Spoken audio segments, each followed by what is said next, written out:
एक बूढ़े बाप ने अपने 3 बेटों को आमने सामने बुलाया और अपनी तमाम जायदाद को उनमें बराबर तकसीम कर दिया। फिर उनको एक कीमती मोती दिखाकर कहा, यह मोती उसी को मिलेगा जो मेरी बची हुई जिंदगी में सबसे अच्छा कोई नेकी का काम करेगा। एक लड़का कुछ दिन बाद आया और उसने कहा, मोती मुझे दे दीजिए। तो बाप ने पूछा, ऐसा कौन सा नेक काम तुमने किया जो मुझसे ये मोती मांग रहे हो? लड़के ने कहा, एक शख्स ने 50,000 रुपये मेरे पास अमानत के तौर पर रखे थे, जिसको न लिखा गया था और न ही उसका कोई गवाह था। वो शख्स अपनी रकम लेने आया तो मैंने वापस दे दिया। हालांकि अगर मैं चाहता तो इनकार कर सकता था, कोई मेरा कुछ बिगाड़ नहीं सकता था। तो इससे बढ़कर और नेकी का काम क्या हो सकता है? बूढ़े ने हंसकर कहा, नेकी का ये मामूली काम है, बल्कि तुम किसी का हक मानने के गुनाह से बच गए। अगर दूसरे दोनों लड़कों ने इससे अच्छा काम नहीं किया तो ये मोती तुमको दे दिया जाएगा। दूसरा लड़का बूढ़े बाप के पास कुछ दिनों बाद आया और मोती का डिमांड की।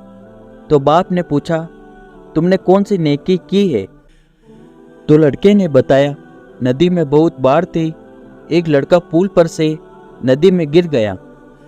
उसके माँ बाप और कई लोग खड़े देखते रहे और उसे निकालने की हिम्मत न जुटा सके। तो मैंने अपनी जान को खतरे में डालकर बड़ी मुश्किल से उसको जिंदा निकाला। भला इससे बढ़कर नेकी और कुर्बानी की क्या मिसाल हो सकती है? बाप ने हंसकर जवाब दिया, हमदर्दी और इंसानियत का एक छोटा सा काम है। खैर, अगर तीसरे बेटे ने कोई इससे बेहतर नेकी का काम न किया तो ये मोती तुमको मिल जाएगा।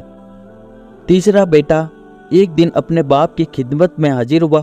उसने दोनों भाइयों की तरह मोती नहीं मांगा, बल्कि अपना कारनामा बताया कि मेरा एक जानी दुश्मन पहाड़ पर इस तरह बेहोश पड़ा था कि इधर उधर जरा सी हरकत करता तो वो पहाड़ की ऊंचाई से नीचे गिरकर मर जाता। मैं जानता था ये मेरा दुश्मन है, फिर भी मैंने उसे कपड़े से ढाँप दिया ताकि अगर वो जाग जाए तो मुझे पहचान कर शर्मिंदा न हो। फिर रात के अंधेरे में अपनी पीठ पर उठाकर मैं उसे उसके घर पर छोड़ आया।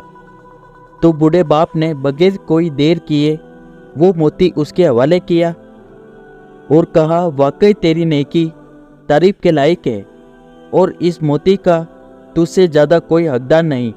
हकीकी नेकी यही है जो दुश्मनों और बुरे लोगों के साथ की जाए, ये जानते हुए कि ये दुश्मन है फिर भी उसकी मदद की जाए, ये जानते हुए कि ये बुरा आदमी है फिर भी उसका साथ दिया जाए।